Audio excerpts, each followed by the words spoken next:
Hi, everybody. Welcome.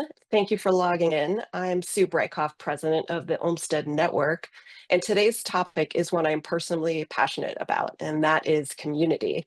From neighborhood parks to campuses to entire communities, Olmsted work has always been about shaping identity through landscape. And we feel that in places from Chickasaw Park and the West Louisville Tennis Club in Louisville, Kentucky, to Smith College in Massachusetts, to Lake Wales, Florida, where people don't just pass through, but they gather, protest, celebrate, and see themselves as part of something larger. Over time, those experiences become part of how a community understands itself across generations. So today we'll explore how that sense of identity takes shape across different kinds of landscapes and how it continues to evolve. And just quickly want to introduce our fabulous panelists: Ian Scherling, Associate Principal, Sasaki; Dr. Aretha Fuqua, President of the West Louisville Tennis Club; Fari Nzinga, PhD, Project Ambassador for Olmsted Parks Conservancy; Erinn McGurn, Associate Vice President for Sustainable Capital Programs at Smith College; and David Price, President of Bok Tower Gardens. And with that, I will turn it over to our moderator for today, Ian. Thank you. Thank you, Sue, and thank you to the Olmsted Network for inviting me to be a part of the session, and thank all of you for being here today. I'm really delighted to moderate this panel of great people who spend their daily lives working in and caring for three really unique Olmsted places. My name is Ian Scherling. I'm a practicing landscape architect and associate principal at Sasaki in our Boston studio. And I'm also extremely grateful to serve on the board of governors at the Friends of Fairstead. That's the Friends group that works with the National Park Service to care for and steward the legacy of Frederick Law Olmsted National Historic Site in Brookline, Massachusetts. As you know, the National Park Service and its amazing rangers are experiencing a trying time, so please always consider supporting them, whether it's at Fairstead or your local national park. In an 1869 letter to author and influencer Edward Everett Hale, Frederick Law Olmsted wrote of never losing an opportunity to ruralize the urban and urbanize the rural. To ruralize the urban and urbanize the rural. What did he mean?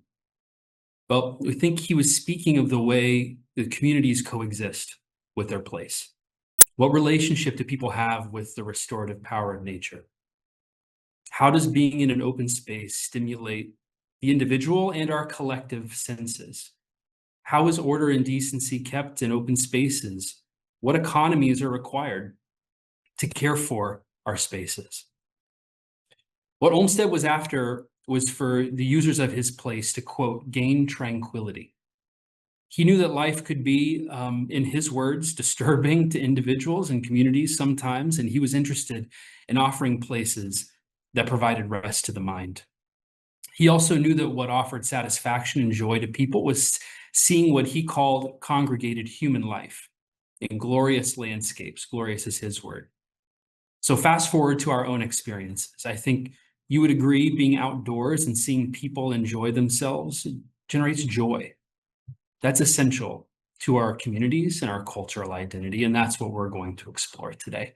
So before we get into it, let's have each of our panelists introduce yourselves.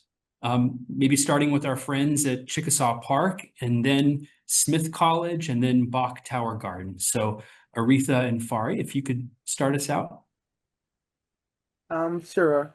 My name is Dr. Aretha Fuqua. I am president of the West Louisville Tennis Club, which is home based in Chickasaw Park. We are a nonprofit organization that has existed in Chickasaw Park for 103 years. The mission of our organization is to nurture the character development of our youth and to create health and wellness alternatives for our aging adults and the community as a whole. And we thrive on the mantra, we're building community through tennis. And that's a high level description. Amazing, thank you. How about Fari? Hi, everyone. My name is Fari Nzinga, and I am the project ambassador for the Olmsted Parks Conservancy here in Louisville, Kentucky. Our mission is to enhance, restore, and protect Louisville's Olmsted designed parks and parkways connecting nature and neighborhood while strengthening our community's well-being. And I have the wonderful privilege of working very closely with Dr. Fuqua. Thanks for having me. Amazing, Fari. Erinn. Hi, everyone. Thanks for having me. I'm Erinn McGurn. I'm the Associate Vice President for Sustainable Capital Programs at Smith, where I oversee campus planning, capital projects, and all of our sustainability initiatives. I'm also a Smith alum and an architect, which gives me a really, I think, personal relationship to the campus and landscape we steward. And I just really want to point out that Smith is unusual in the sense that its landscape is not just a backdrop to the educational experience. It is really, truly deeply intertwined with it. So on any given day, you'll see students studying by the pond, gathering on the lawns for classes. They're conducting research in the botanic gardens. But they're also, as Ian said, they're really restoring themselves and connecting with each other in these landscapes. And they support the everyday rhythms of our core academic mission of Smith as a women's college. So I think one of the we'll talk about it, but one of the ethos of Smith is that we build in the generation and the language of our time. And I take that to be built environment and landscape. But that philosophy has helped the campus evolve continuously while maintaining this really strong sense of identity. And I think that that approach feels very consistent with the Olmsted tradition of shaping landscapes that adapt alongside the communities they serve. Beautiful, Erinn. Thanks. And David. Hello, everyone. My name is David Price. I'm president of Bok Tower Gardens, and been here a long time, about 39 years, 19 years as president, 20 years as director of horticulture. But the gardens, Bok Tower Gardens was created as a meditative garden in a nature center and for a place where people can relax and find beauty. Edward Bok said that Americans were becoming so electrified, and this is back in 1928, and that they needed a place to get away and relax, and also for people to be inspired by beauty, to take that beauty back to their communities and make their communities better. And our mission is to share Edward Bok's legacy, and a quote that he often used was, "Make you the world a bit better or more beautiful because you've lived in it." And so that's our mission, and it's we have about 270,000 people a year coming here. We have about 10,000 household members, and people use the gardens in all sorts of ways.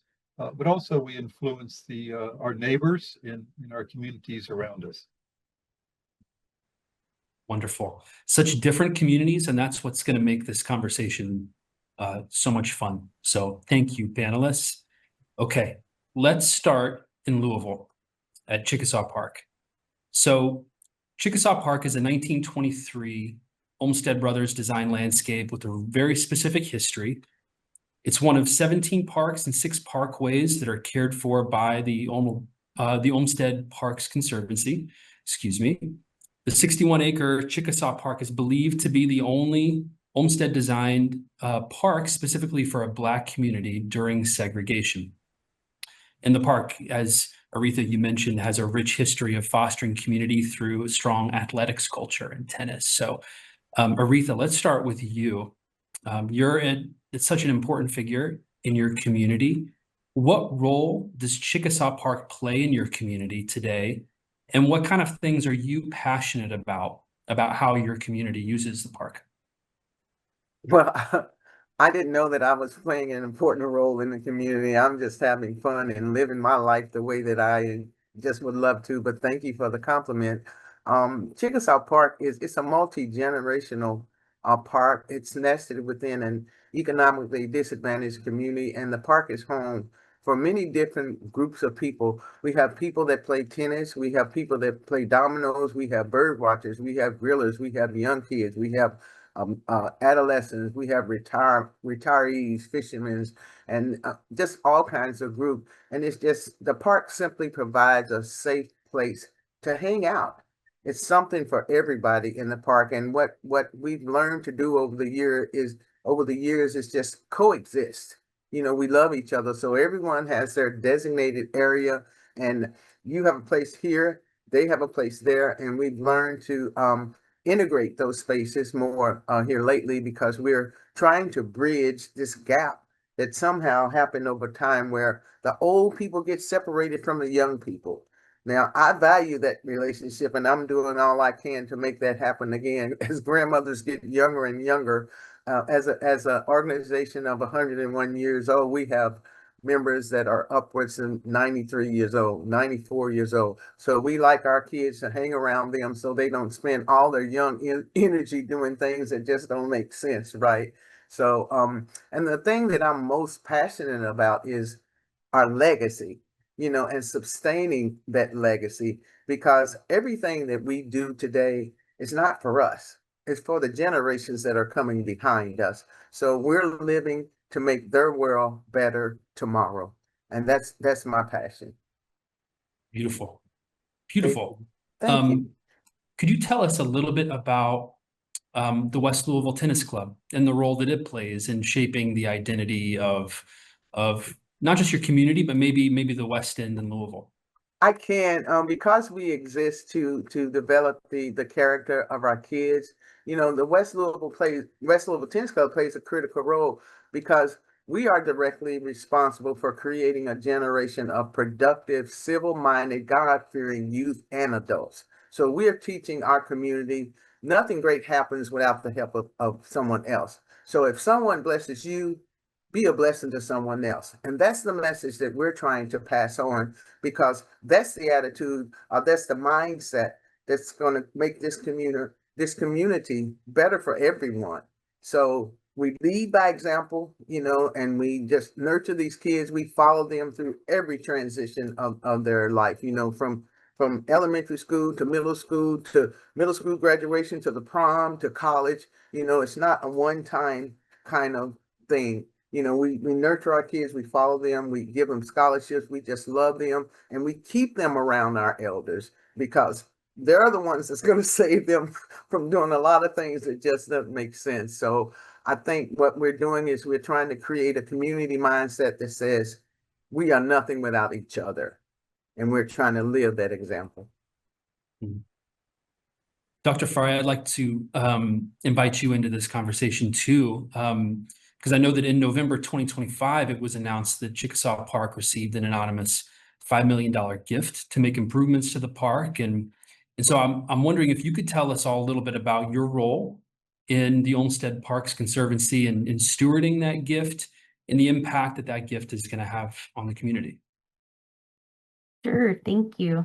So that $5 million gift actually pays for my salary and will be paying for the upgrades that we decide to do in the park itself. That's wonderful because rather than having to fundraise to do the improvements, we can spend all of our energy on building and strengthening relationships with park neighbors and park visitors. And so my role is really to be a connector between the institution and the folks that love and use the park most frequently and have the most stories to tell us about the park's transformation over time. And incidentally, people who love and use the parks the most and have those long-standing relationships can also tell us about how the park has not transformed in some respects, in ways that are really disappointing. So my role is to make sure that people's voices are heard, that I create on-ramps for participation in the planning process and in the implementation process as well, so that by the time all of that money is spent and the park is looking beautiful, the people who love it and use it the most and who live in the neighborhood are happy with whatever that looks like, and continue to love and care for and steward the parks. So when it comes to what you're talking about with is really a community-based process, which is wonderful because that's how the community gets, as you say, to have a say in the design of the future park. Could you tell us a little bit about maybe some of the specifics about the way that process is designed and the ways in which you're engaging your community? Sure. Well, I feel really lucky because I didn't come into an organization that just said, "Hey, we're glad you're here. Now you do everything." They already had people who are engaged in advocacy and relationship building. I'm talking about you, Sarah. And we already had a steering committee, and Dr. Fuqua is on that steering committee. We have some other wonderful members, Black women who are neighbors to the park, who love and enjoy the park, and who also represent organizations that activate the park and that, you know, frequently do programming in the park and draw people there for fabulous, you know, events that strengthen those relationships and strengthen the community at large. So that makes my job a lot easier because I already have people that I can go to and ask questions of. I have people who are my cheerleaders and my supporters. And so, you know, again, my job is just to work with individuals and organizations and say, what would you like to see happen here? And create really fun and meaningful ways for people to offer their input and for people to offer their skill and talent to this project as well. Lovely. Thanks, Fari. Let's shift to a different community. Let's go to Smith, community that's really centered on academics, education. In 1892, Olmsted Sr. designed the Smith College campus based on the idea of plant taxonomy and aesthetics of different botanical collections. That early design really shaped the identity of that early institution. And after Olmsted Sr. retired, the work was continued on by the Olmsted Brothers firm. Erinn, I know, as you mentioned, you're a Smithy. You're someone who has returned to Smith during the course of your career. Also know that you have a lot of, you know, significant investments you're making in Smith for the future. Could you tell us what makes Smith College such a special place? Why is it so special? Yeah. There's so many reasons. Some of them are emotional for me, but you know, from a place-based perspective, Smith was really, you know, initially conceived. It was founded 150 years ago. We're celebrating our 150th anniversary just last year. But it wasn't just a collection of buildings, as you said. It was really a landscape designed and organized around the Paradise Pond and Mill River, those gardens and those organic pathways, that original plan. And then later, the work of the Olmsted brothers really established a campus where the entire landscape functions as both a living botanic garden, an arboretum, and then therefore an ecological framework for learning and living here.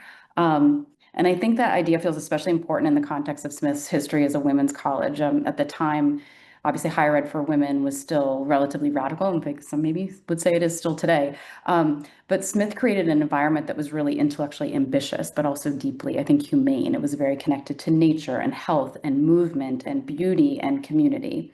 And that landscape became, and still is to this day, really part of our educational philosophy and pedagogy. So as Smith expanded over time, the campus has really evolved in close relationship to the city of Northampton rather than separating itself. So as you said, that urban and rural, it grew into a network of residential houses that expanded out around its original core. And in that way, Smith feels very different than other college campuses that might be more isolated or more inward facing. It is both, it's simultaneously pastoral and urban, which makes it really special. And then I think lastly, when I said emotional, that Smithies form a deep emotional attachment to the landscape. And when they talk about Smith, they talk about the people and they talk about the landscape. They don't talk about as much maybe the work that happened in the classrooms and the labs. They talk about, you know, studying under the heritage trees during finals. It's really inextricably tethered to the educational experience, what we call campus as classroom. And I think it's really deep and profound and not something I've really seen in other college campuses quite in that way. You're talking about a sense of belonging and attachment that people can form very early in their academic life at Smith. Yep. Are there other examples that you can think of, you know, ways maybe for the first time students of how they're shaped by the landscape or how they connect to the landscape? Oh, absolutely. I mean, I think the landscape does a lot of enormous amount of kind of invisible work in creating belonging. I think beauty is certainly part of it, but what matters more is how the landscape supports human interaction and community life. So again, it's all those spaces I mentioned where people are really coming together and gathering and reflecting and encountering one another. But I think specifically when students arrive for the first time on it, I think they're coming from very different backgrounds, different parts of the world. And I think the campus offers a sense of openness and not intimidation. There's an invitation in. It's there's a serenity here, and a very visible deep care, I think, that invites participation. So I think in many ways the enduring connection between landscape and learning and belonging is probably Olmsted's greatest legacy at Smith, because it really embedded itself in the campus use plan that we worked with you, Ian, and Sasaki on for the next 30 years. The campus, we came to believe that the campus needed to invite, we call it discover everywhere, lead anywhere, and belong here. And that belong piece, those words, which are really table stakes ambitions, ground how we're going to develop and steward the campus over the coming decades, really. Lovely. Let's shift again to another community and scale of living. In the 1920s, in Lake Wales, Florida, Frederick Law Olmsted and philanthropist Edward Bach imagined this community in the nearby Bach Tower Gardens as a, quote, designed landscape shaped as a habitat, a place for refreshment, tranquility, and the enjoyment of people. Recently, investments have been made in planning documents for both the community of Lake Wales, the Lake Wales Envision Plan, and also for Bach Tower Gardens with a cultural landscape report. David, in your role, let's talk first about Bach Tower Gardens. In 2024, the Cultural Landscape Report speaks of the significance of the place and creates a plan for maintenance and stewardship. What are some of the intangible characteristics of the Bach Tower Garden that should be preserved? Well, maybe just for our audience, and explain what a cultural landscape report is. And it's a really deep dive into the history of the place, the original design, the design intent, the character areas. And our report is about a 660-page document. And we just have incredible resources available to us now, both photographs, plans, letters. And that's really helped us shape the view where we want to go with preserving the gardens. We've had a long history of preservation. Back in 1958, William Lyman Phillips, who was Olmsted's right-hand man on the project, he was brought back at the age of 73 by the Bach family to do a renovation plan, a restoration plan. And so today we've got this cultural landscape report that will guide us forward. But there's a lot of aspects of the gardens that intangible. It's not what's in the plan, but it's what was in the writing and the conversations back and forth between Bach and Olmsted. And it's the mood of the place. It's the sense of place. It's when people come here, they want to feel like they're away. It's the serendipitous interaction with nature. And you can't plan that. You can design a garden and hope nature comes. But then there's also the vistas, and one of the main parts of our property here is a stunning vistas we have. We're on a mountain, an iron mountain in Central Florida. It's 300 foot above sea level, but everything else is pretty flat around here. So we stand out, and those views weren't owned by Edward Bach. They were borrowed landscapes. And a lot of that was in agricultural citrus, and as citrus declines, we've been trying to buy land. When I came here, there was about 125 acres we manage. Now we have about 760 acres. And so those vistas are so important to that sense of being away. And as I mentioned, we're a meditative garden, so that the sense of place is so important here. And, people come here for both entertainment and music, but also to find themselves. And that's just really so important for us going forward, is how we manage the grounds. Wonderful. Thanks, David. I know we'll have a little bit more time in our group Q&A to talk about the Lake Wales Envision Plan, which we'd love to hear you kind of speak to and with the future. But I think it's a good segue to open things up a little bit and do some group questions and answers. And as I mentioned, I'd like us to think a little bit about the future of the places you just described, which are really lovely. Olmsted Sr. wrote, quote, "It must be remembered also that the park is not planned for such a use as is now made of it, but with regard to the future use." And so when we think about communities, it's tempting to think just about my community today, and that is what will always be. But we all know that changes over time. But yet we have legacies in each of our parks, or your parks and places that you are stewarding and taking care of, that are historic. And so there is a tether to the past too. And so there sometimes can be that kind of tension between what do I preserve and protect, but what do I allow to evolve in the future? So Erinn and Fari, I wonder if we maybe could start with you and do a little group Q&A. In your own work at Smith, at the Olmsted Parks Conservancy, how do you navigate that tension between preserving or thinking about a historic identity, but still allowing it to serve the community and evolve? Yeah, I begin and just say, I think respecting evolution is part of that stewardship. I think one could make the mistake of thinking, like, treating these historic landscapes as if they're frozen in time. And as I said, Smith being 150 years old, the campus and landscape have changed immensely culturally and physically. And the goal really isn't to prevent change, it's to guide change, right, in a way that respects the underlying character and spatial logic that was established, but responding to these contemporary needs that are just going to emerge. And for us right now, Ian, as you're well aware, at Smith, it's really the accessibility now of our landscape. You mentioned grade changes. We've got some significant grade issues, and it's something we're really thinking about. That has to evolve while maintaining the character.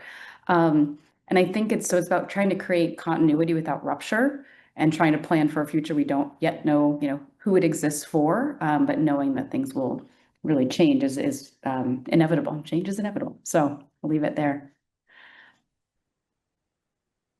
Fari, what do you think? Change, inevitability, in the future of your communities. How do you navigate that tension between the past and the future?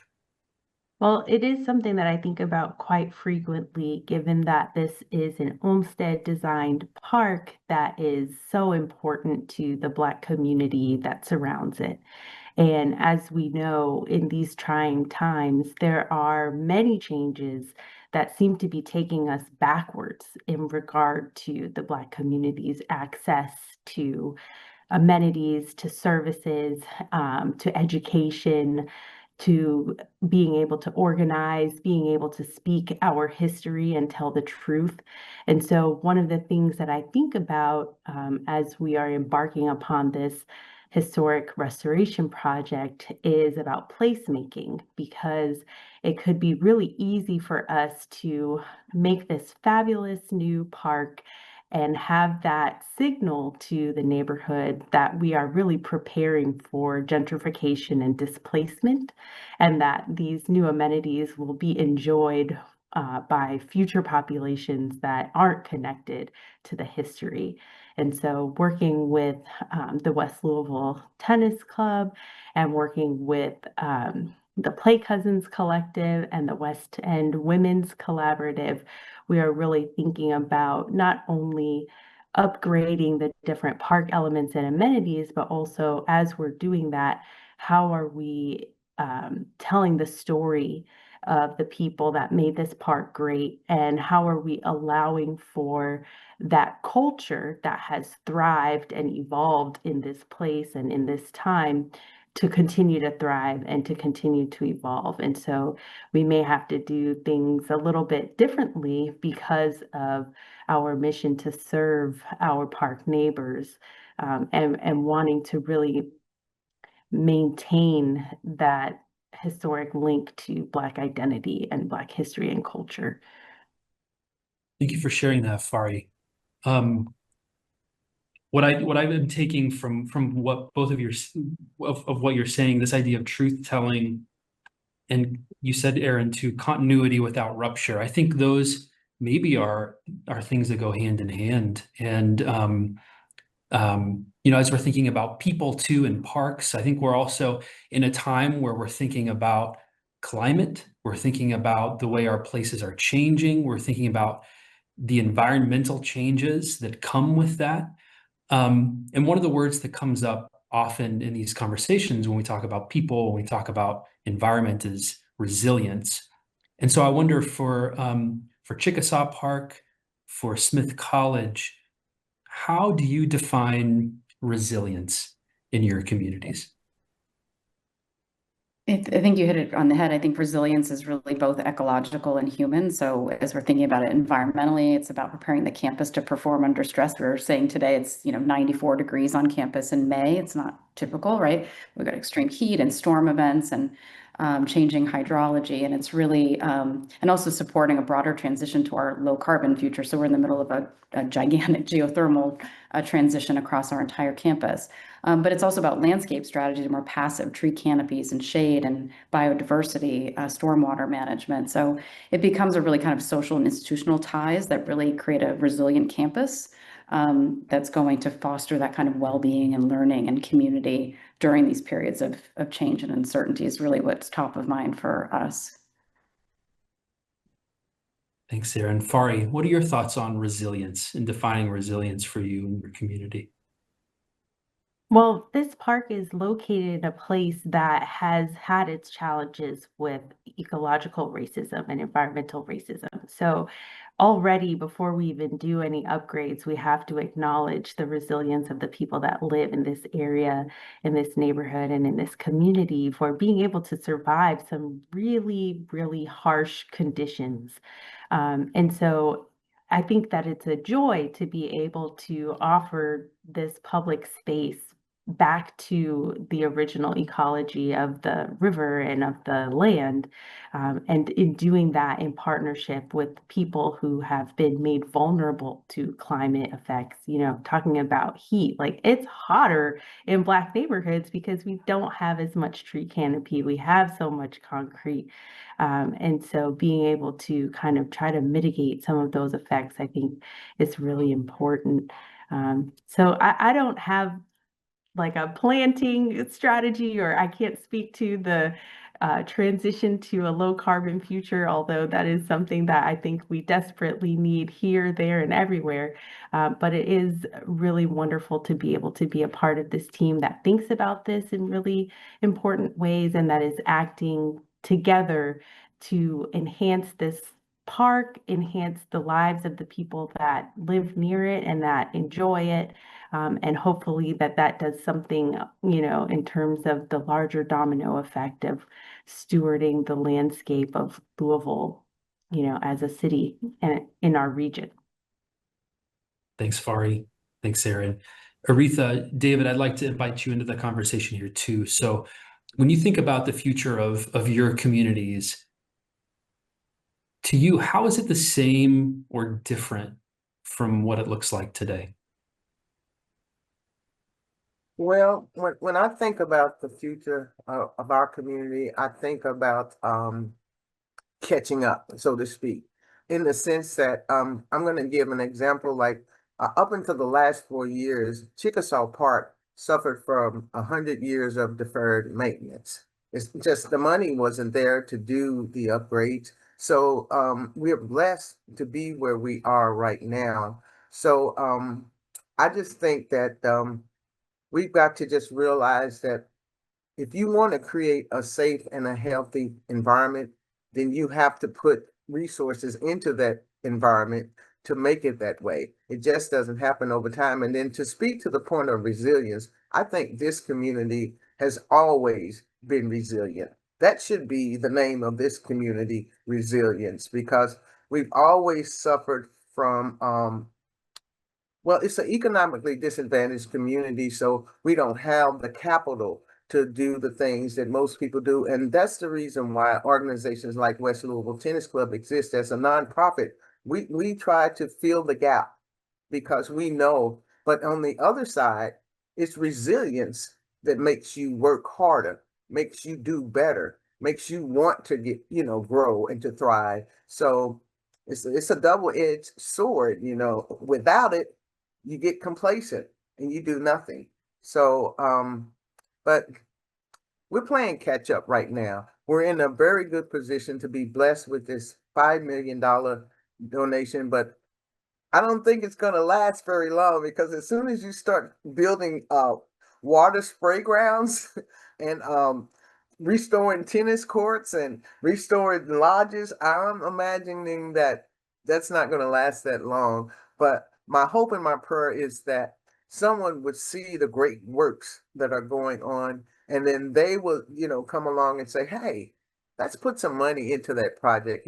It's really changing the community, not just the community as a whole, but the attitudes of the people in the community, because everybody wants something nice. That's just should be a basic need. I don't think it is, but that part creates a sense of belonging for this community. And it also creates a sense of pride, so those are the kind of things that we look to build upon in the future, because we don't want to bring our past with us, because we had a shady little past, So we're just trying to just take what we have, make the best of what we have, and make sure that those lessons are passed on to the generation behind us. That's the future. That's great. In my Thanks, mind. Aretha. David, same question to you. When you think about the future of your community in Lake Wales, how is it the same or different from what it looks like today? Well, our community is under rapid change right now. We have a lot of growth in this area. We're probably one of the fastest growing areas in the nation, at least a few years ago. And we've always been a symbol for the town as a place of beauty, of tranquility, of good design. And when Edward Bach was building the garden here, he also commissioned Olmsted to do a plan for the city.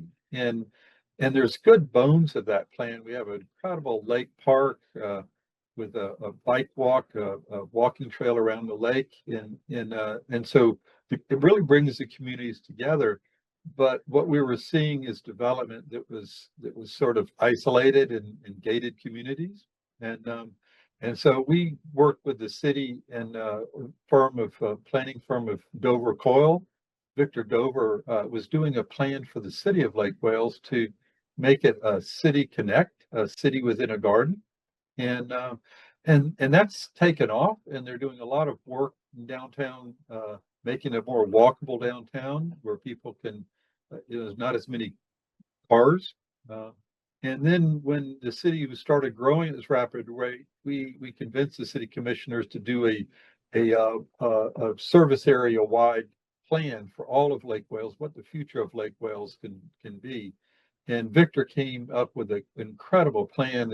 You can see it at lakewalesenvision.com. And it was really looked at throughout the state as a great hope for small towns.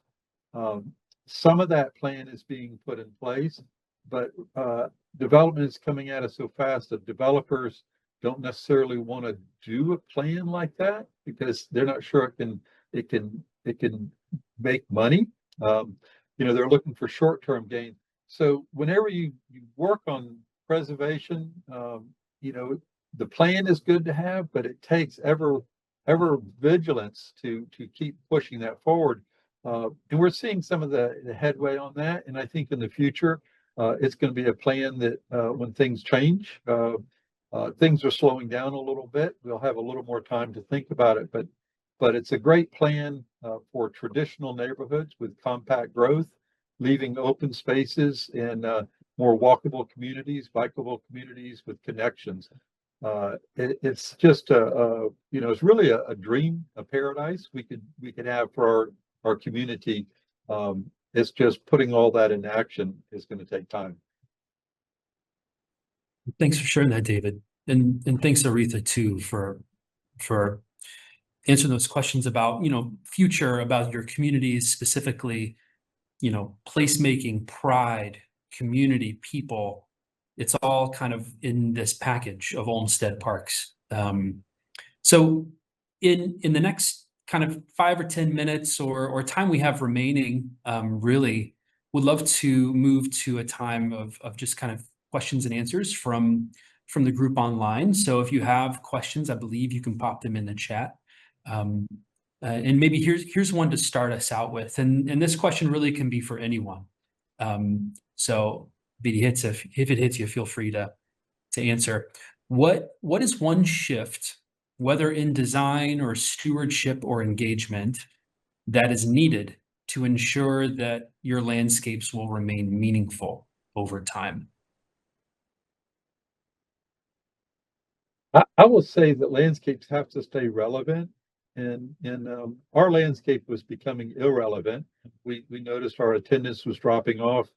Uh, there weren't children coming to the gardens, there weren't families, uh, and it really dipped down. That was probably 15 years ago, and we made some changes, and there was some risk involved. Like, should we be doing this at our garden here?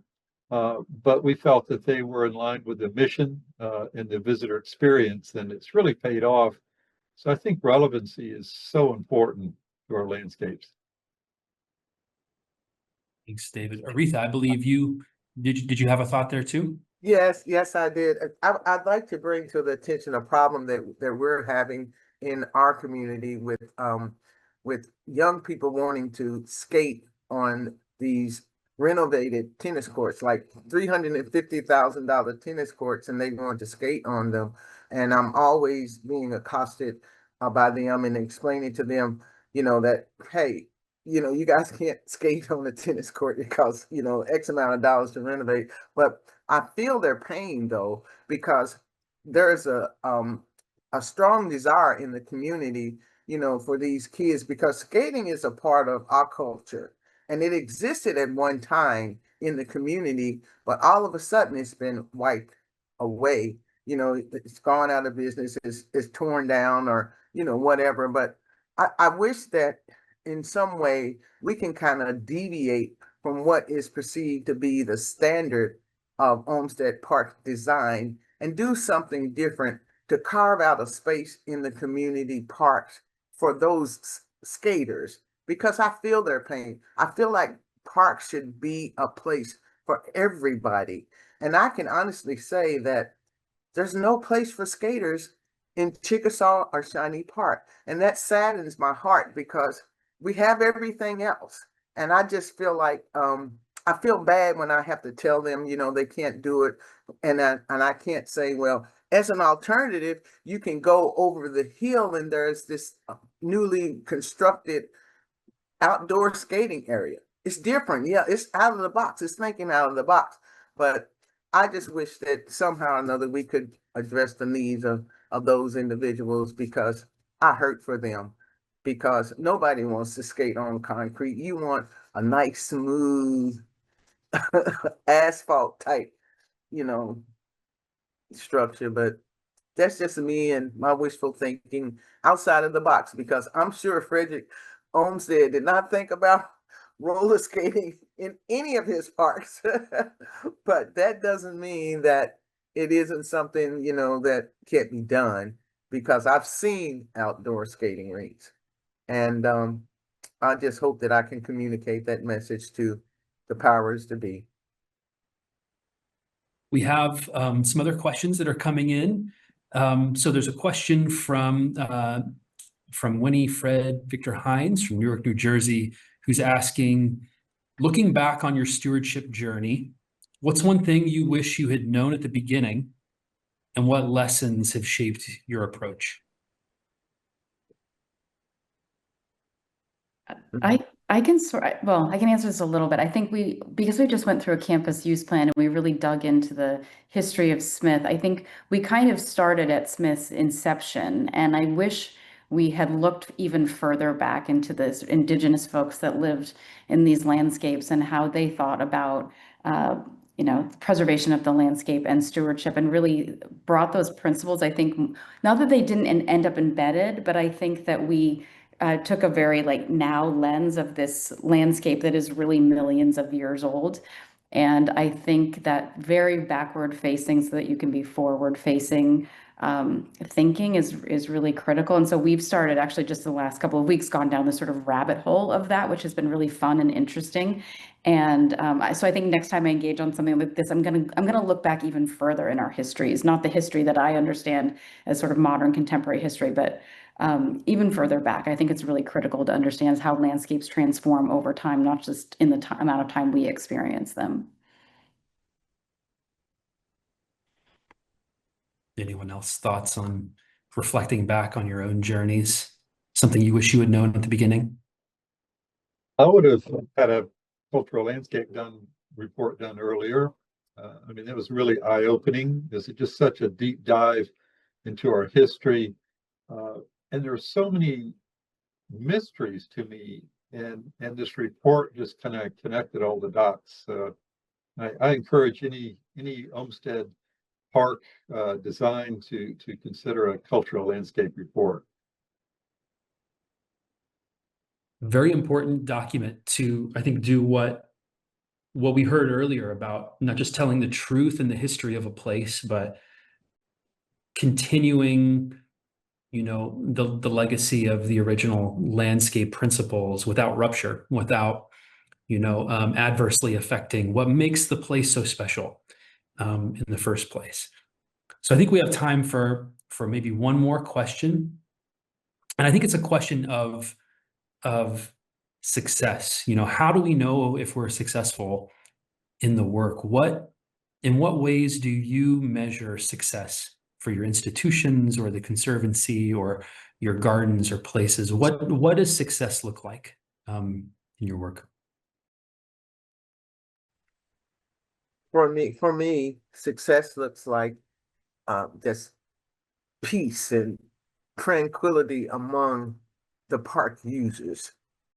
It's successful, you know, when everybody can get along and you don't have these problems, random problems here, there, everywhere. Success is when the young are interacting with the old and, you know, they're learning from it. Success looks like a kid going to college, for being the first person in his family to go to college because he has access to the means that we have access to. So success for me, you can see it. You look around and you don't see an old water fountain that probably has asbestos or lead in it that's been there for 100 years. You can look around and see that the park literally is changing. And if you can't see it, then you have to be blind, but you can also hear it because people are talking and they're saying good things. They're talking to each other. They're interacting, they're fellowship, and they're communing. That's what success looks like for me. So I'm pretty visual kind of girl. I want to look around and see success. Me too. Don't we all? That's lovely. Fari, do you have any thoughts on what success? Sure. I just started, so I was listening very keenly to the responses from the last question.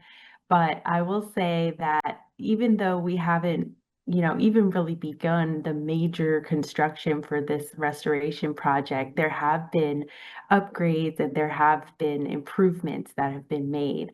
And so last week I was in the park in the Sankofa Sanctuary, which is a wonderful natural playscape that embeds Black history and culture into the actual design of the playground and the play elements themselves.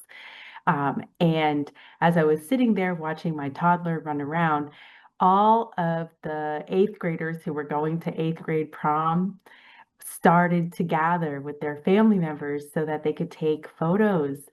I think that is success. They are not toddlers. They are not, going there to play on the playground. But this landscape is now, to your point, David, so relevant to the neighborhood and to the people that live there that they are choosing it for this wonderful landmark life moment, And so just seeing the beautiful young people and their families parading in under the sign, going up to the overlook to look out at the river. It was just a beautiful, beautiful moment. And I felt very thankful to be able to be just a small part of someone's village that evening to be able to say, "You look good. You look great. Good job, Mom. Good job, Dad. Good job, aunties and uncles and cousins that helped to support this young people, to get where they are." And so I think to Miss Aretha's point, the success is when you see people actually in the park using it, engaging with it, and building relationships that are meaningful and choosing to have very special life moments captured right there in the park. Lovely, lovely. Erinn, do you have any final thoughts there? Yeah, I love that, Fari. I think the same thing when I see students here and there's a joy in their learning and their being together and how the landscape really supports that. I felt that as a student and I love seeing it here. It puts a smile on my face every time I hear the peals of laughter. And even just the way people walk up to a tree and look at the tag on the arboretum, right? And they're making these connections between the things in front of them, what they're learning, and then who they're with. That's just so fundamental. And I appreciate that most about the Olmsted landscapes. Yes, it's about human health, and yes, it's about preservation of natural systems, but it really is about the temporal aspects of our collective experiences that is so powerful. And so if we can keep that going, then I think we've done a great job of stewarding this landscape and this institution. Here. David, do you want to bring us home with any Sure. thoughts on success Well, for you? success, I see it every day, just in the people who interact with the garden, whether it's children, old people. We have some broken people who come here to the gardens to find themselves, and that just moves me. But it's like you can start a garden, but you can never finish it. There is always something to do. And I've given my life, my career to this place, and I'm about to hand it off to the next person. And you're gonna have to start all over again. And I think you just have to keep that vision and that mission in front of you and keep after it. But it's always, you never cross the finish line. Never cross the finish line. This is a very fulfilling conversation to be a part of, to hear you all kind of share your stories and successes. And I just want to say thank you as we near the end of our program today. Just a couple observations from my perspective. Again, I'm thinking about guiding change over time with documents, to always have an acknowledgement of the past, whether it's good or bad. That is important, to stay rooted in a place, but also to find that hope for our communities and to find, what is going to create that invitation to bring people out. Another observation is that they're almost these opposites that I heard you all talk about today. This idea of, multi-generational. It's the old and the young interacting together. That is what makes a community strong. It is being active, like the West Louisville Tennis Club, but it's also finding places to be apart, to be by yourself, to find yourself. Those are opposites, but they're both important in terms of placemaking in our places. And then I think, Aretha, you talked about blessings. And I think a blessing is another kind of word for, another thing that we talked about, which is resources. We have to make investments, whether they're blessings to people or financial resources, to help keep our places going, to ensure that this legacy of old and young always have a chance to be together, that the active and group play and activity that happens in the heartbeat of a place can also serve the heartbeat of one person who needs to be in a place by themselves too, and to find themselves. So, and all of this happening in different eras of the Olmsted firm. And our conversation today is why I genuinely appreciate learning more about Olmsted Parks. So with that, I just want to say thank you to each of you. And I wonder if all of our audience members by yourselves can just give them a round of applause and just say thank you so much for all of your insights and for the conversation today. And Sue, I'll turn it back over to you. Thank you, Ian, and thank you so much for moderating. This was a great panel. I wrote down a lot of really great quotes that I will give credit to, but I want to incorporate in lots of different things. So thank you for that. Just two things before we close. We have another webinar coming up on June 9th. Danielle Chartier will be talking about Royal Park in Montreal on the occasion of its 150th anniversary, talking about the past and what is currently going on. And then also our annual conference is coming up at the end of September in Portland, Oregon, and early bird registration is up June 1st. So register now. Thank you so much to everybody who attended and to our panelists, and enjoy the rest of your day.